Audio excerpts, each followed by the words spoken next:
Hello and welcome to WRAPROWS WRAPCOLS. My name's Jeff, I'm glad you're here. Let's just jump right in. By the end of this short video, you'll understand how to use the WRAPROWS and WRAPCOLS functions to, well, wrap rows and wrap columns. Let's head straight to Excel. Exercise 1. Here we have a vector.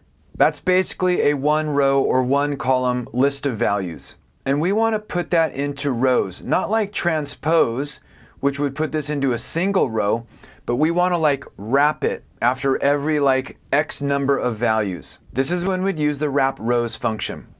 Equals WRAPROWS. The first argument is the vector. That's just our list of values. Comma. The next argument is WRAPCOUNT. So we want to wrap this every X number of values.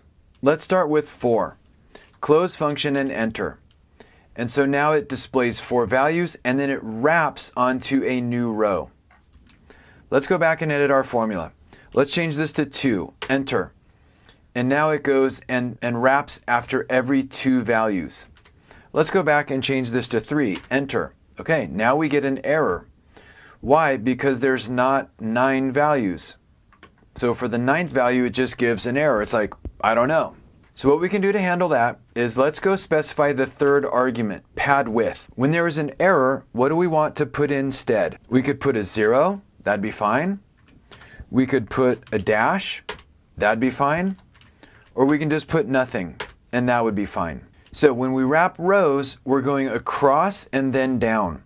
What if we needed to go down and then across? Well, then we get the WRAPCOLS function. Here we provide the vector, comma, and then the WRAPCOUNT. Let's start with 4. Close function and enter. And now we go down first, 4 values, and then across. And once again, let's change this to 3, and once again we'll get the error. So once again, we can pad width whatever value you want. I'm just going to throw in a pair of double quotes, which means empty string, and enter. Cool? All right, cool. Now that we're warmed up, let's head to the next exercise. Exercise 2. Sometimes when we copy and paste data into Excel, it doesn't come out like it starts. For example, we might go to our banking website and we might select a range of values. And then we head over to Excel and we do a paste. And instead of coming out in a beautifully formatted table, it comes out like this. Like everything's in a single column. And the good news is, most of the time we copy and paste, it comes out like we'd expect. But sometimes things can get a little wonky depending on the formatting. No worries. If we ever get an export that looks like this, we can use WRAPROWS to display them where there's one transaction for every row. In other words, every transaction here has a date, an amount, and a description. Date, amount, description. Date, amount, description. But it all comes out in a single column. And we actually want to get one transaction per row with multiple columns. So as you can imagine, the WRAPROWS function is going to be very helpful here. The first argument is the vector. Those are our range of transactions, comma. The WRAPCOUNT is the number of columns for each transaction. Here, as you can see, it's 3. Close function and enter. And now we've got it. What's up with this number? It doesn't look like the date. No worries. This is what's called a date serial. All we need to do to fix it is apply a date format. So we can just cruise up here, pick the date format we want, and we're all good. And this is a pretty clean way to get transactions that come in a single column broken out into multiple columns. Let's go to the next exercise, exercise 3.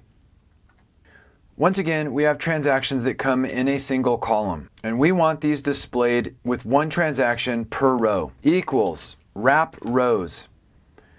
First argument is the vector, comma. The next argument is the number of columns. So we want 1, 2, 3, 4 columns, and then it repeats. So we'll use 4. Close function and enter. And now we've got it. Now, in a previous video, I talked about the TOCOL function. And that is basically the inverse or the reciprocal of WRAPROWS. For example, if we get the data like this, and we want it to look like this, we can use the TOCOL function. Equals TOCOL. And we just provide the range. Close function and enter. And now it's presented in a single column. So TOCOL is really the inverse of WRAPROWS. There's also WRAPCOLS, and the inverse of that is 2 row. So Depending on the stuff you're working on, hopefully the WRAPROWS function or the TOCOL function will be helpful. Thanks so much for joining me. Have a great day. Hey Excel user, if you ever need to create summary reports, check out my pivot table for beginners video.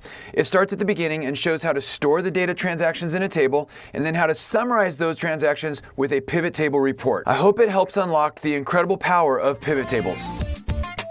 This video is a production of Excel University.